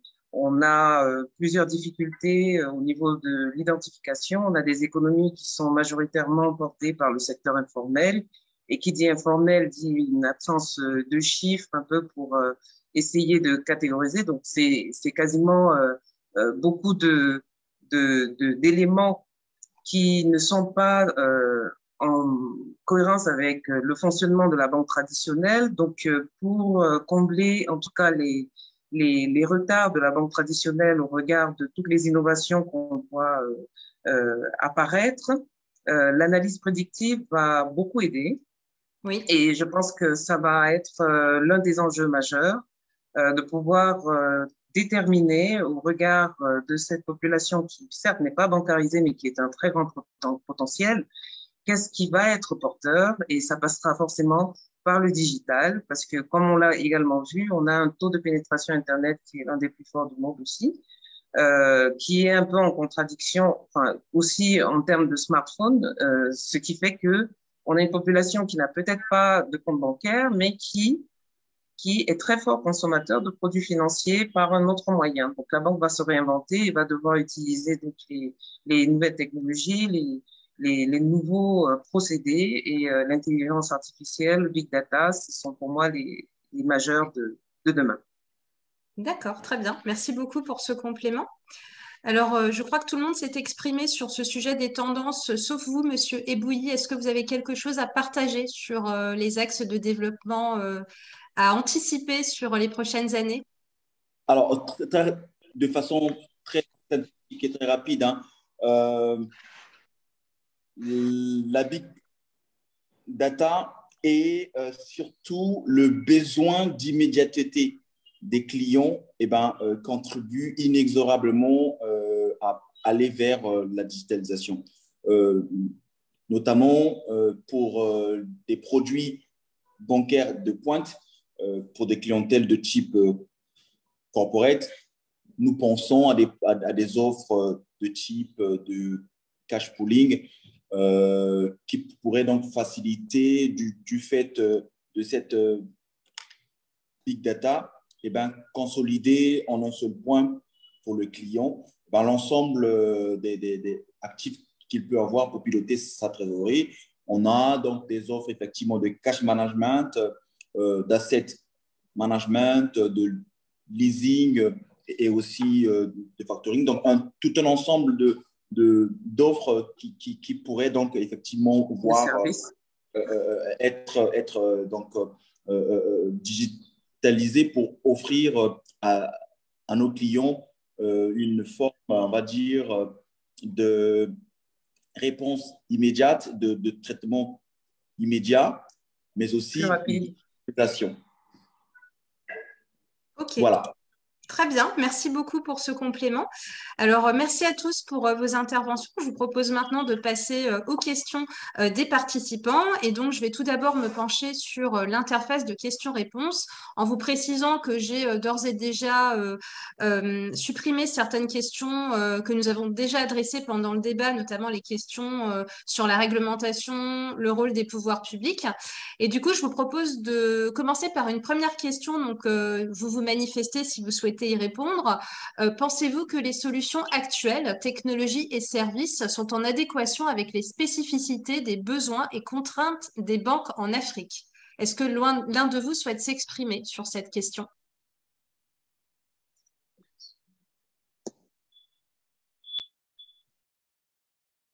Non, pas de réponse? Ok, allô? Oui. Ok, Andrea. Ok, je pense que c'est une question qui est un peu difficile. Mais bon, dire que c'est adapté, c'est parce que la technologie évolue presque tous les jours. Tout ce qui est innovation aujourd'hui, je pense que les études montrent aujourd'hui que l'innovation a un taux d'amortissement de 5% par mois. Donc, ce sont des éléments, tout ce qui est adapté aujourd'hui peut ne pas être adapté dans le futur. Donc, au jour d'aujourd'hui, on a un certain nombre d'éléments qu'on a mis en place pour répondre aux besoins des clients. Voilà, il y a beaucoup d'éléments qui sont plus adaptés aujourd'hui, comme un certain nombre d'applications bancaires qu'on utilisait dans le temps pour servir les clients en agence aujourd'hui.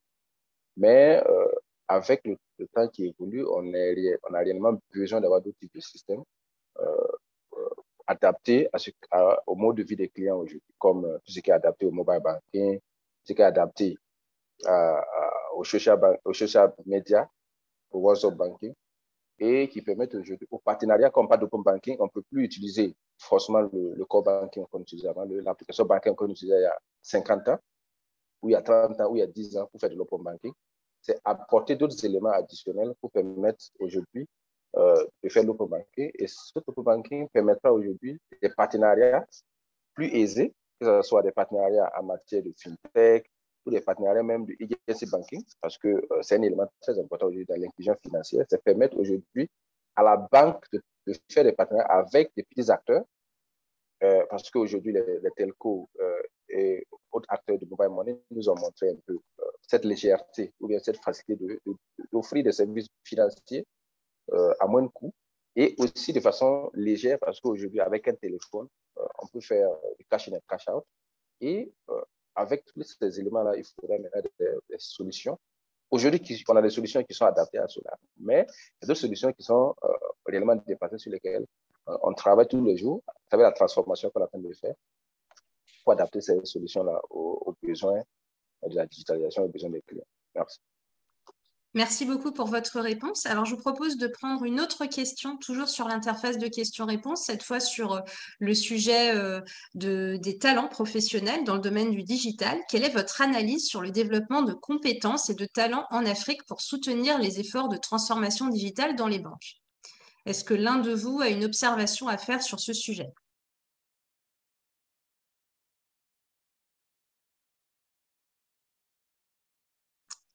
Développement de compétences, donc relation éventuellement avec les universités, la formation de professionnels dans le domaine du numérique.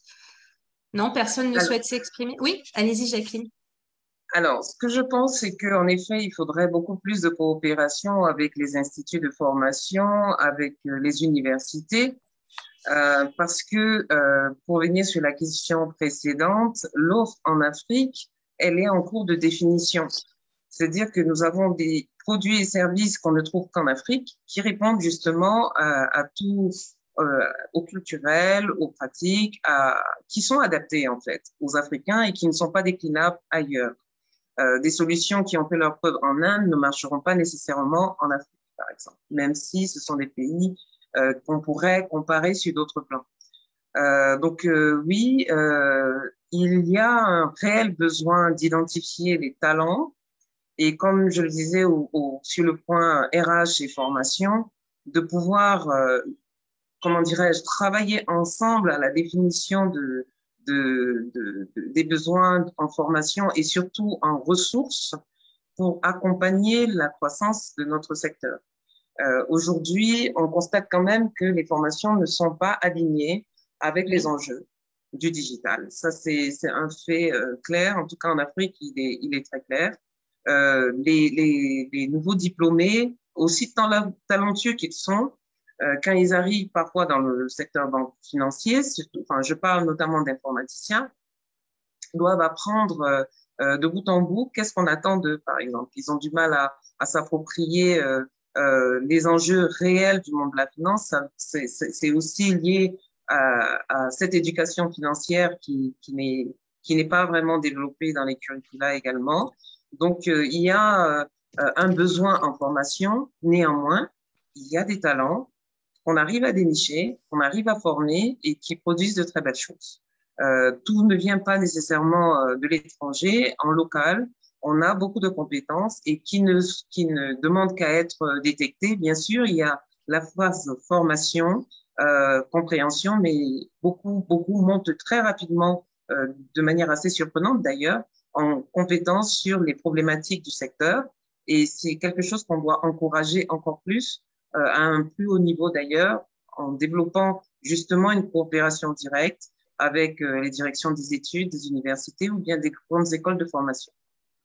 Merci beaucoup, Jacqueline, pour cette réponse. Alors, juste une petite parenthèse, Monsieur Dupont-Ebouilly doit nous quitter puisqu'il a un conf call dans quelques minutes. Donc, merci à vous, Monsieur Ebouilly, pour vos brillantes interventions et pour votre participation à ce webinaire. Au revoir.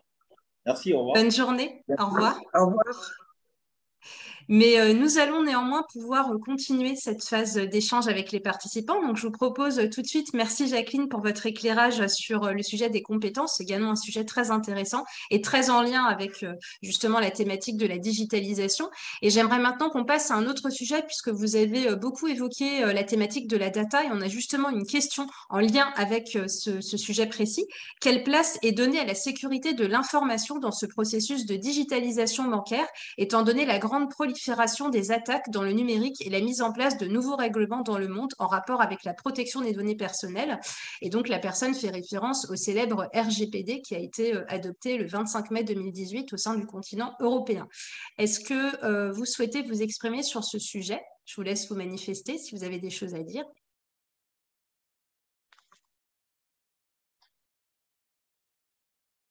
Alors, ce qu'on peut dire quand même, c'est que la RGPD, qui protège les données personnelles, est un texte de référence. C'est un texte de référence au niveau également de la zone CEMAC et que le régulateur, les autorités qui régulent le secteur, la COBAC, travaillent déjà à la production d'un texte qui va mieux encadrer la protection des données, en tout cas dans la zone CEMAC. Pour l'instant, il n'en existe pas, mais la RGPD reste le texte de référence qu'on applique, on va dire, de manière assez implicitement. Maintenant, il y a des lois de protection des consommateurs. Il y a une loi, en tout cas en vigueur au Cameroun, de protection des consommateurs, de protection des données personnelles des consommateurs, auquel tout le secteur est contraint de se soumettre et de garantir justement la sécurité des données de nos clients.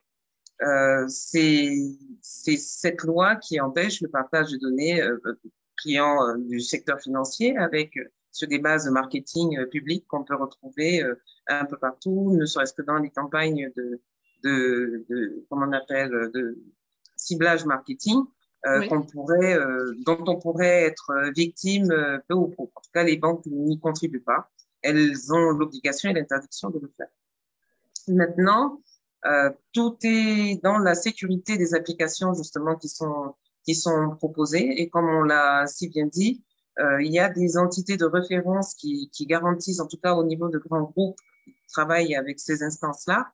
On a de grands groupes internationaux, je vais parler de Thales par exemple, qui ont un très grand volet dans la sécurité des systèmes d'information et également des applicatifs. Il y a dans le même ordre, hein, il n'y a pas que Thales, hein, il y a Capgemini, tous ont au moins un département assez, comment dirais-je, robuste qui, oui, accompagne les grands groupes dans la production de certaines solutions. Les solutions en général sont, comment dirais-je, sont uniques et déployées à l'échelle de plusieurs filiales. Donc, on s'assure qu'il y a que le volet sécurité est bien, comment dirais-je, bien calé. Quitte à avoir des applications qui sont pas très, comment dirais-je,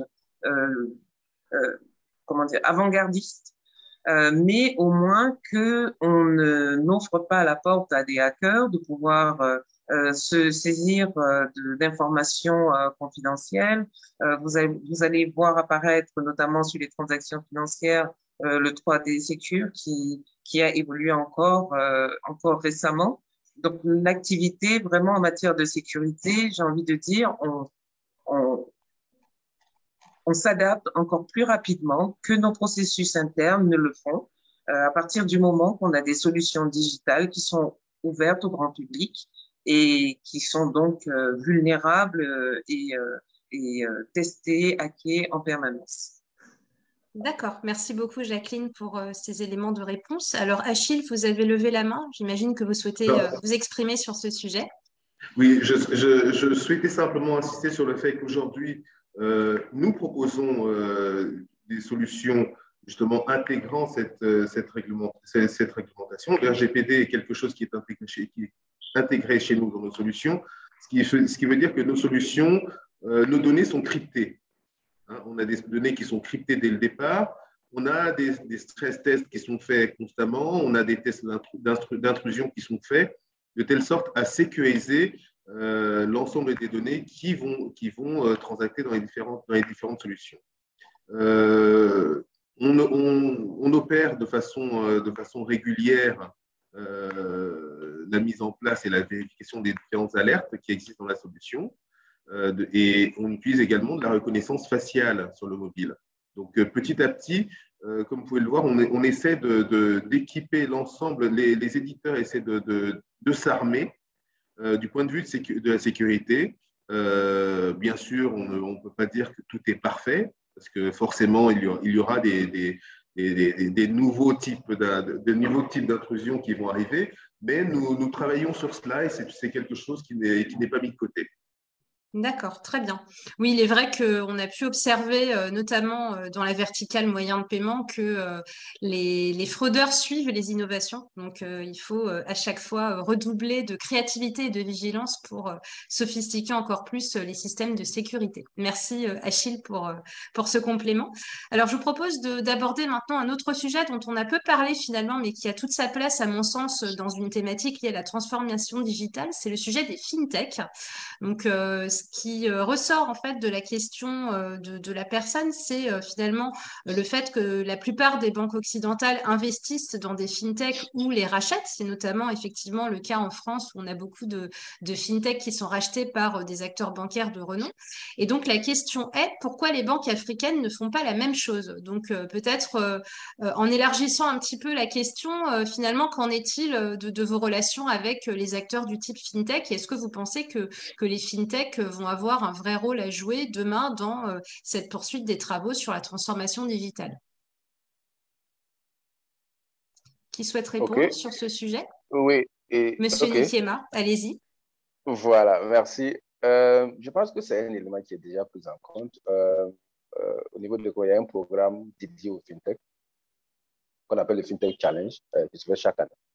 Oui. Et à travers cela, il y a une liste de fintech qui sont créés et qui sont réellement pour faire des partenariats avec EcoBank. Ce n'est pas forcément qu'on les rachète, mais c'est à travers ce partenariat-là, ça permet aux fintech de fonctionner réellement avec EcoBank, à travers les produits que nous on offre et aussi à travers les financements que EcoBank peut fournir et permettre d'élargir cette gamme de produits que ces fintech proposent, parce que souvent ces fintech ils ont déjà innové sur un certain nombre de points et qui sont souvent, quand on dit la banque, c'est beaucoup de process, souvent c'est doux, et ces fintech ont déjà mis ces produits-là en place, et à travers ces fintech challenge, ça nous permet réellement d'avoir accès à ces produits que les fintech ont déjà mis en place. Et cet élément qu'on fait chaque année nous permet de découvrir et de fidéliser ces fintech-là qui vont travailler avec nous. Et aussi peut-être travailler avec d'autres banques qui vont aussi les découvrir à travers ce fintech challenge que EcoBank lance et qui est un élément très important. Donc, ça veut dire que les fintech occupent une large gamme parce que ce sont des acteurs très importants. Ils offrent des produits qui sont souvent liés à une gamme ou à un segment de clients que peut-être la banque ne vise pas tout de suite et maintenant.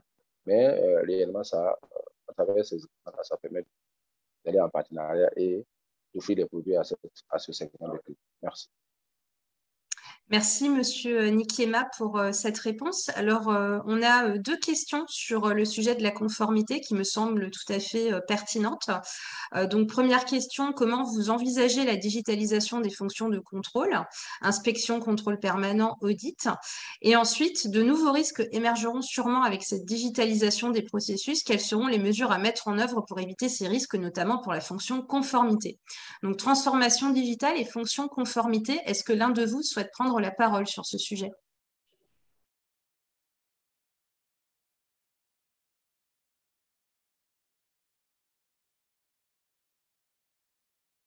Non, pas de remarques spécifiques sur cette thématique? Bon, très bien. Je vous propose du coup… Oui, Jacqueline, allez-y. Pour ce qui est des fonctions conformité, contrôle interne, il y a des outils justement qui permettent de traquer, mais comme on disait, il y a qui sont en cours de développement pour certains, qui intègrent de l'intelligence artificielle, du prédictif, de l'analyse prédictive en fait, parce que tout l'enjeu, c'est de pouvoir anticiper à partir de certaines actions que éventuellement ici il y a une situation à risque, il faut pouvoir analyser plus finement, donc il faut pouvoir détecter. Donc l'intelligence artificielle a toute sa place dans ces fonctions de contrôle pour ne pas se retrouver à faire des analyses a posteriori, donc après que la fraude se soit effectuée, mais pouvoir les détecter vraiment en amont. Donc, on est vraiment sur du prédictif. Il y a des bases de connaissances qu'il va falloir définir sur la base de ce qui est connu au niveau des fonctions de contrôle interne. Donc, ce sont de nouveaux outils qui, pour certains, existent déjà, qui sont sans doute peut-être récents, qui vont investir la sphère du contrôle interne pour pouvoir les accompagner à mieux effectuer leurs fonctions de contrôle à date.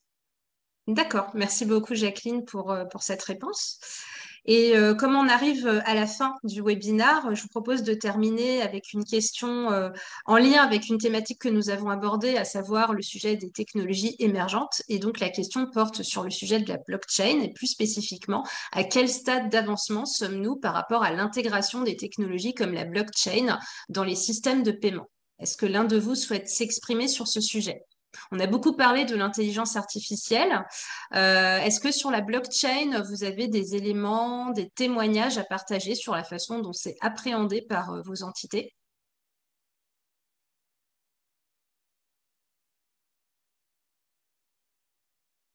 Non, pas de remarques spécifiques sur la… Oui, Monsieur Nikiema, allez-y. Oui, la blockchain, c'est réellement un élément pour le moment pas très développé au sein de nos institutions. En fait, l'approche que nous, on a pris réellement, c'est l'approche FinTech pour réellement aborder ce point de la blockchain. Il y a déjà beaucoup de FinTech qui ont déjà beaucoup d'éléments à travers ce. Et déjà pour le credit scoring, qui est un élément important là-dessus, et aussi les paiements en utilisant la blockchain. Donc, notre approche, réellement, c'est d'utiliser cette FinTech à travers les intégrations des API et ainsi de suite pour faire cela.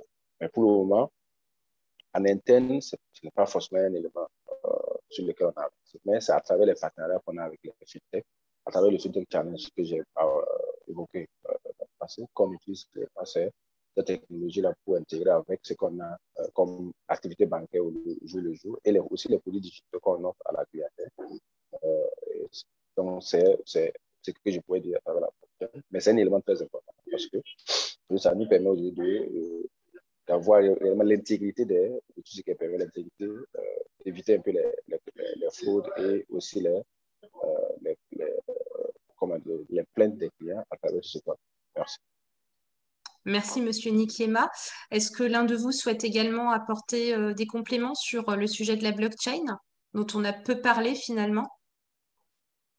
Écoutez, on a un peu parlé de la blockchain, mais la blockchain, comme vous le savez, c'est une technologie de stockage des données et de transmission d'informations inaltérable. C'est quelque chose qui va être la base un peu c'est la base de ce qui serait les monnaies électroniques dont je parlais tout à l'heure au niveau des banques centrales, qui devront se reposer sur cela. je pense, quelque chose qui petit à petit est en train d'évoluer, mais soyons sincères, nous sommes encore loin de pouvoir porter ce sujet-là au niveau de l'ensemble des banques aujourd'hui. Ce n'est pas encore quelque chose qui soit totalement intégré. Les fintechs prennent aujourd'hui la part la plus importante. Maintenant, il faut savoir que des solutions de core banking, des solutions sur le marché permettent déjà, grâce aux API, de pouvoir intégrer les données provenant de la blockchain. Donc, peu ou prou, nous allons pouvoir évoluer correctement. Il y aura effectivement des technologies à développer petit à petit, mais oui, c'est quelque chose qui est dans notre futur proche. Très bien. Merci Achille pour ce complément. Eh bien, écoutez, nous arrivons à la fin de ce webinaire, donc je tiens à remercier l'ensemble des speakers pour leurs brillantes interventions. Merci à tous. Et un grand merci également aux participants qui ont été très proactifs, à la fois sur l'interface de chat et sur l'interface de questions-réponses.